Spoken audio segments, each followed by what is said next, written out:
Heimo, du måste vara en jävla idiot som tror att du kan slå din mästare. Oi saatan.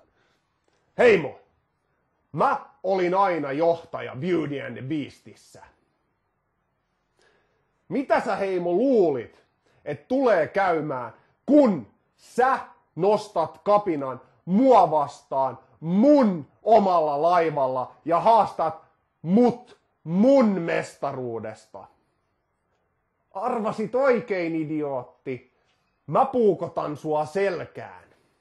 Ja mä tuun tekemään niin uudestaan ja uudestaan ja uudestaan, kunnes sä saat sen tonne sun paksuun kalloos, että mä on sua parempi painija joka mielessä. Nähdään kehässä, Lapin Pelle.